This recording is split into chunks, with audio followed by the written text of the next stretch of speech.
Will it be possible for us to succeed in leaving downtown Sydney and its shopping malls and so on, and going and living out there in the countryside? The answer is, if you can win the heart of the woman, you got success. Once the mother is convinced, the rest is plain sailing. And so the village has to be intensely attractive for the Muslim woman. How do we make the village intensely attractive for the Muslim woman? The answer is, you have to restore to her every single right that she had in Medina, and which she is not now enjoying. And so for the Muslim woman, the Muslim village is not simply a place where you'll always be in hijab in public. So no woman walking around half naked, and no people committing sexual intercourse in public like donkeys. That's what you're going to have in downtown Sydney if you wait long enough. It's coming. In the Muslim village, the women are going to be dressed in accordance with the Islamic norm of dress. But what is there in the Muslim village to make it attractive for women? It is that she will be able to live with dignity and respect. No rapes, no sexual harassment of women in the Muslim village. It is because she's able to walk around the village in perfect security. Perfect security. You can sleep in the village with your windows open. I went to South Africa, and every single house I went into looked like a jail. Yeah. Not only looked like a jail, the notice boards were outside. It is a jail. Armed response. Anyone comes to rob over here, armed response and so on. And if you want to go inside of a house, you have about 3 alarms to reach inside. First one at the front door, another one inside, another one in the bedroom. Well, if this is not a jail, what is a jail? But in the Muslim village, you can sleep with your windows open.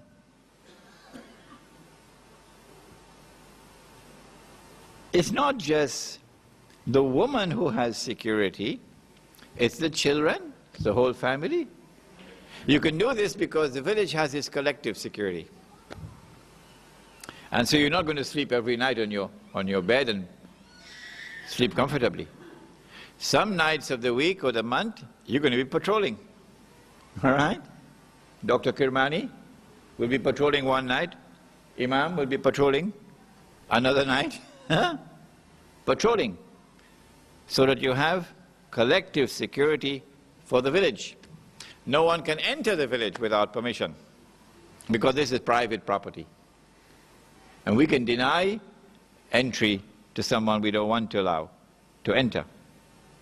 How can we make the village even more attractive than that for women?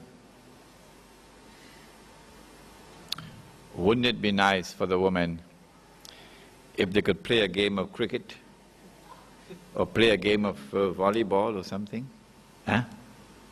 Wouldn't it be nice to have a game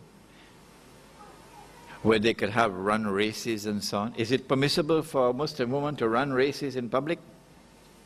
What about if she wants to run a race with her husband? And sometimes he beats her and sometimes she beats her. Is it halal or haram?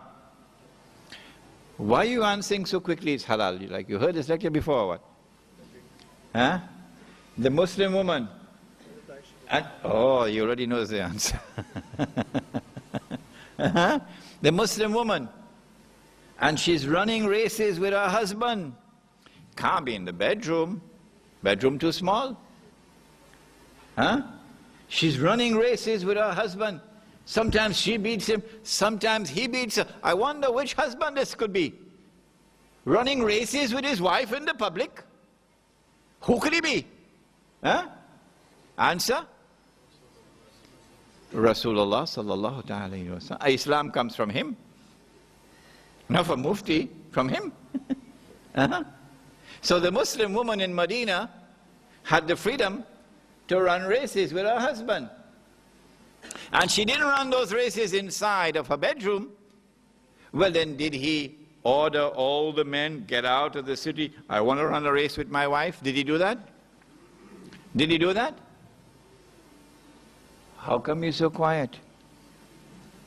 Is there any evidence that the Prophet ﷺ ordered all the men out of the city because I want to run a race with my wife? No evidence of that.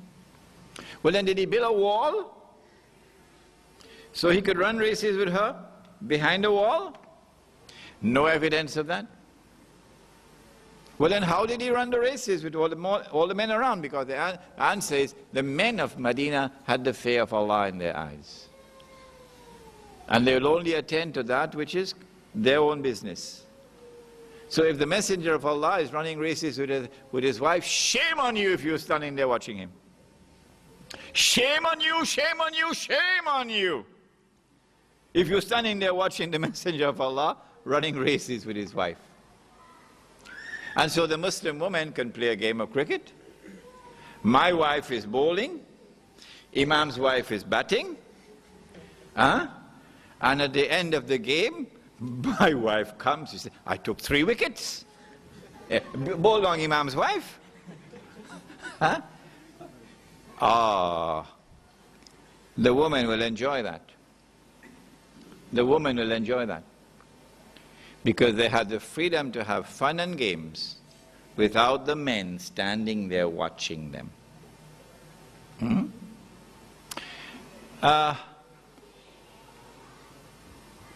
There's a hadith in Sahih Muslim.